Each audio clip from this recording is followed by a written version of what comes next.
Ya,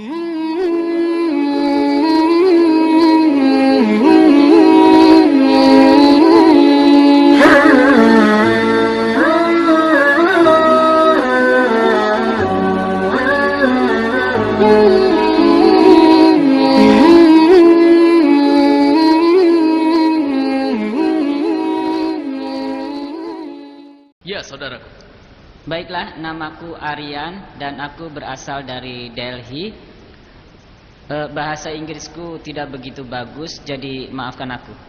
मैं पूछना चाहता हूँ क्या भगवान के बनाए हुए सभी नियमों में परिवर्तन होता रहता है क्या? मैं इसलिए पूछना चाहता हूँ क्योंकि इस्लाम धर्मावली बोलते हैं कि यानी कि मनुष्य का कभी पूर्ण जन्म नहीं होता है, और जबकि श्रीमद् भागवत गीता में श्री कृष्णा ने अर्जुन से कहा है, हे पार्थ, कि इंसान यानी कि कई बार जन्म लेता है। शायद तुम्हें नहीं मालूम है, मेरे कई जन्म हो चुके हैं। मैंने पहला जो गीता का ज्ञान दिया था वो पहले मनु को दिया था, जिसे आप शायद नू इस्लाम का नाम से जानते होंगे।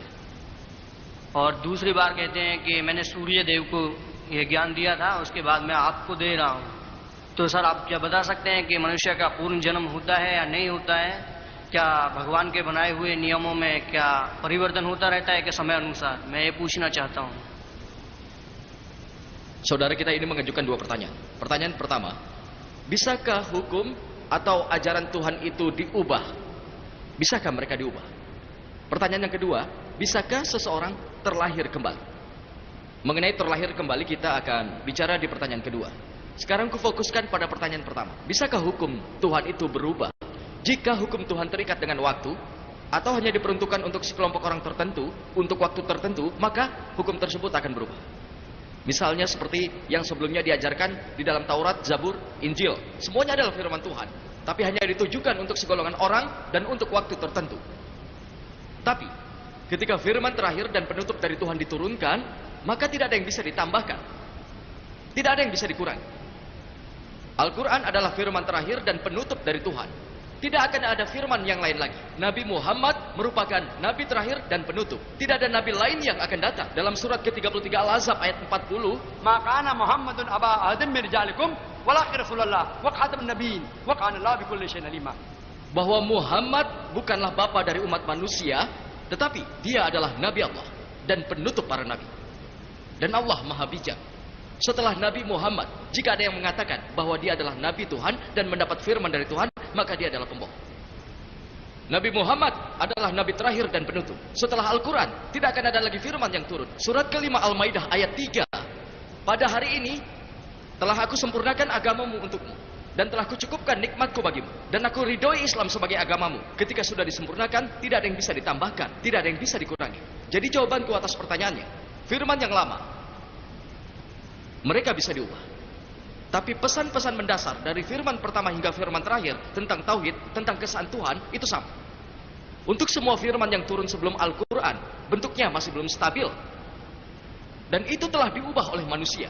Karena firman tersebut tidak dimaksudkan untuk selamanya, maka Tuhan tidak merasa firman-firman itu layak untuk dilanggengkan. Tapi untuk Al-Quran, Allah berfirman dalam surat ke-15 Al-Hajar ayat 9, kami yang menurunkan Al-Quran dan kami yang memeliharanya. Al-Quran ini, meski semua orang mencoba mengubah Al-Quran, mereka tidak akan bisa.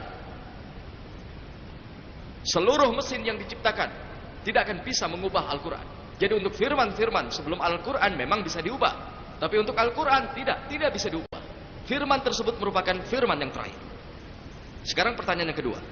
Second question ये है sir, second question में जुड़ा रहा हूं अभी, यानी कि अल्लाह के पास तीन नेक बंदे जो रहते हैं, उनमें हमारी ओर से ब्रह्मा विष्णु महेश तीनों के काम अलग अलग हैं। यानी कि पहला ब्रह्मा, यानी कि जैसा जो जीव काम करता है उसके हिसाब से उसको जन्म यानी कि योनि में भेज देते हैं। दूसरा काम है विष्णु, जो विष्णु जी हैं वो जीवों की पालना पोषणा की ओर ध्यान देते हैं।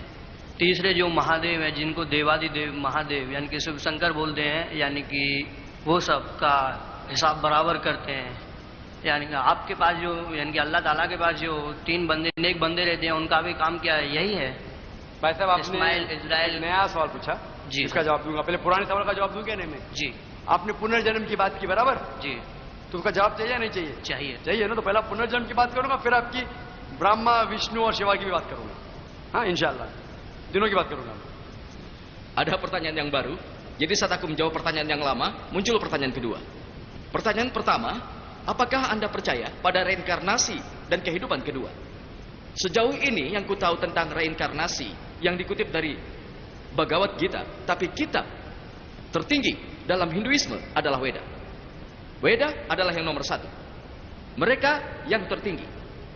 Kemudian setelah itu muncul Mahabharata. Bagian dari Mahabharata adalah Bhagavad Gita. Meski Bhagavad Gita lebih sering dibaca daripada Weda, tapi keaslian yang ada, Weda lebih tinggi.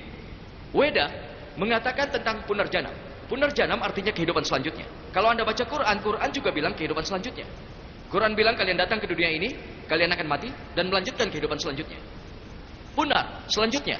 Janam, kehidupan. Punarjanam. Tidak ada dalam Weda yang mengatakan tentang mati, hidup, mati, hidup, mati, hidup, mati, hidup. Tidak ada. Tidak ada. Bhagavad Gita juga tidak pernah menyebut itu. Yang Anda sebutkan ada di dalam Bhagavad Gita bab 4 ayat 22. Kuberi Anda referensi. Di dalam Bhagavad Gita, menurut orang Hindu soal Tuhan, dan katanya disebutkan bahwa manusia terus mengganti baju mereka. Mereka membuangnya dan memakai baju yang baru. Sama halnya dengan jiwa. Kita akan memiliki tubuh baru. Kita buang tubuh yang lama dan mendapatkan tubuh yang baru. Aku tidak masalah dengan hal itu. Di dunia memiliki tubuh ini, ketika mati menerima tubuh yang baru. Disebutkan dalam Quran, disebutkan dalam Weda. Tapi filosofi ini tidak membicarakan soal reinkarnasi. Di dalam Sanskerta ini disebut dengan samsara. Teori tentang reinkarnasi, tentang kehidupan dan kematian yang disebut dengan kelahiran kembali. Teori ini dikembangkan oleh cendekiawan Hindu dan tidak ada di dalam Weda. Kenapa? Karena tidak bisa dibuktikan. Ada yang terlahir tuli, ada yang terlahir kaya, ada yang lahir dalam keluarga yang miskin, ada yang lahir sehat, ada yang lahir dengan penyakit jantung. Bagaimana mungkin Tuhan menjadi tidak adil? Lalu Quran membenarkan, muncullah filosofi mati, hidup, mati, karma dan dharma. Karma itu amalan, tindakan, dharma itu hukum. Jadi, apa pembenarannya? Bagaimana mungkin Tuhan tidak adil? Bagaimana mungkin seseorang terlahir dengan penyakit jantung? Di kehidupan sebelumnya, dia melakukan sesuatu. Ini untuk filosofi dosa Adam yang disebut oleh cendekiawan Hindu, bukan aku. Lalu mereka membuat filosofi. Dikatakan, kalau Anda berbuat baik, di kehidupan selanjutnya, Anda akan terlahir dengan derajat yang lebih tinggi. Anda tahu apa yang masih mengganggu para orang Hindu? Seluruh makhluk hidup lahir berbeda-beda. Jadi mungkin Anda akan terlahir sebagai kecoa, sebagai tikus, sebagai kucing, sebagai anjing, sebagai manusia. Manusia adalah derajat yang tinggi. Kalau Anda berbuat baik, derajat lebih tinggi. Kalau Anda berbuat buruk, derajat lebih rendah. Oke? Kita terlahir sebanyak 7 kali. Berapa kali? 7. Itulah filosofi cendekiawan Hindu yang disebut dengan samsara. Sekarang aku ingin tanya pada Anda. Di dunia ini, dosa semakin bertambah atau berkurang? sin बढ़ रही है कि घट रही है? Tambah banyak, Masya Allah. Bagus sekali. Dosa makin bertambah. Populasi manusia. इंसान जो जनता इंसान है बढ़ रही है कि घट रही है? पॉपुलेशन बढ़ रही है कि घट रही है? Tambah banyak, Masya Allah. Jadi dosa makin banyak dan manusia juga makin banyak. Kalau dosa bertambah banyak, manusia harusnya makin dikit. Secara logis kita sadari hal itu tidak benar. Oleh karena itu aku percaya dengan punarjanam. Punarjanam kehidupan selanjutnya, Quran juga bilang begitu. Tapi hanya satu, kita terlahir hanya satu kali. Sekarang untuk pertanyaan ketiga. Tentang Brahma, Wisnu, Mahisa Siwa. Sama. 2 nama, Mahisa dan Siwa. Tapi lebih populer Siwa. Oke? Sang pencipta, sang penghancur, sang pemelihara. Brahma, Wisnu, Siwa. Dan Anda bertanya soal apakah Tuhan memiliki 3 bentuk? Tidak, Tuhan tidak punya. Apa ada orang-orang yang membantunya? Ya, dia punya banyak malaikat. Begini, Tuhan itu berdiri sendiri. Dia tidak butuh bantuan siapapun. Tapi kalau dia ingin seorang malaikat, kalau dia mau. Tapi kalau dia tidak mau, ya tidak masalah. Dia berkehendak dan terjadilah. Kun fayakun. Terjadi, maka terjadilah. Sejauh yang dipercayai oleh orang Hindu, mereka percaya pada lebih banyak bentuk daripada yang diyakini oleh orang Kristen. Hindu percaya pada banyak Tuhan. Satu Tuhan untuk menciptakan, Brahma. Satu Tuhan untuk menghancurkan, Siwa. Satu Tuhan untuk memelihara, Wisnu. Jadi Tuhan yang berbeda untuk penciptaan, Tuhan yang berbeda untuk pemeliharaan, dan Tuhan yang berbeda untuk menghancurkan. Al-Quran di dalam surat ke-21 Al-Anbiya ayat 22. Jika Tuhan lebih dari satu, maka pastinya akan ada pertikaian. Dan Al-Quran menyebutkan di dalam surat ke-23 Al-Mu'minun ayat 91, kalau ada banyak Tuhan, mereka akan saling memperebutkan. Di dalam Hindu ada 45 mitologi. Tuhan yang satu menemukan Tuhan yang lain, Tuhan yang satu menundukkan Tuhan yang lain, Tuhan yang satu membantu Tuhan yang kedua. Bagaimana bisa Tuhan bertikai? Jadi pada dasarnya hanya ada satu Tuhan. Tuhan selalu satu. Kalau Anda bertanya pada orang Hindu, berapa banyak Tuhan yang mereka yakini? Ada yang akan menjawab 3 Tuhan, yang lain akan jawab ratusan, yang lain jawab ribuan, yang lain akan jawab 33 ribuan dan 33 juta. Orang Hindu yang berilmu tinggi, dia akan menjawab bahwa Hindu harus meyakini hanya satu Tuhan. Tapi orang Hindu pada umumnya meyakini filosofi yang dikenal dengan panteisme. Apa maksudnya?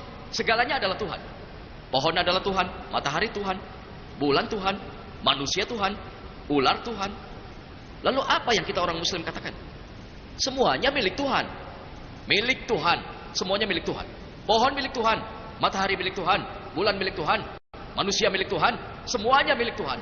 Perbedaan yang utama antara Hindu dengan seorang Muslim adalah orang Hindu mengatakan bahwa semuanya adalah Tuhan dan orang Muslim mengatakan bahwa semuanya adalah milik Tuhan. Perbedaannya adalah pada kata milik Tuhan. Kalau kita bisa menyelesaikan perbedaan ini, maka tentu saja Hindu dan Muslim akan bersatu. Bagaimana caranya?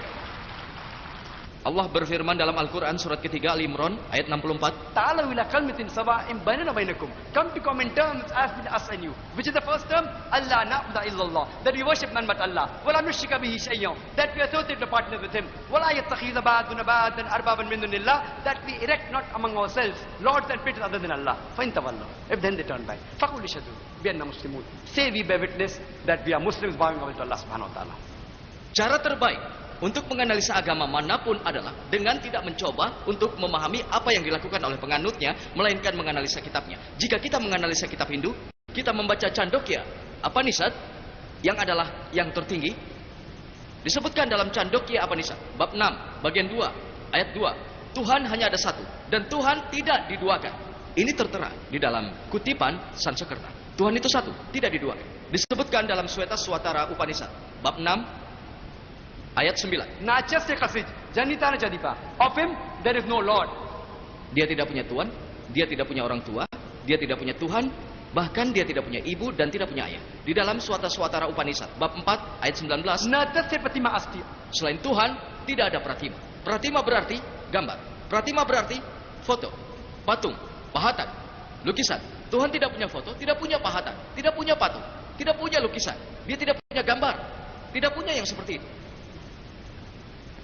Dan di antara kitab Hindu yang paling suci adalah Yajurveda. Disebutkan dalam Yajurveda bab 32 ayat 3, Nataste pratima asti. selain Tuhan tidak ada pratima, tidak ada gambar, tidak ada foto, tidak ada pahatan, tidak ada patung. Disebutkan dalam Yajurveda bab 40 ayat 8 bahwa Tuhan itu murni. Disebutkan dalam Yajurveda bab 40 ayat 9, Nupavishanti ya samuti mupaste. mereka memasuki kegelapan yang menyembah asam putih. Asam putih itu yang ada di alam, seperti api, air, udara, dan sebagainya. Dan ayat itu berlanjut, mereka makin memasuki kegelapan yang menyembah asam putih. Asam putih itu ciptaan manusia, seperti meja, kursi, patung, dan sebagainya. Siapa yang bilang? Yajurveda bab 40 ayat 9, dan Brahma Sutra Hinduisme adalah Ekam Braham देवता नास्ते नैना नास्ते किंचन भगवान एक ही है दूसरा नहीं है नहीं है नहीं है जरा भी नहीं है. hanya ada satu Tuhan, tidak diduakan, tidak mungkin, tidak mungkin, tidak mungkin ada.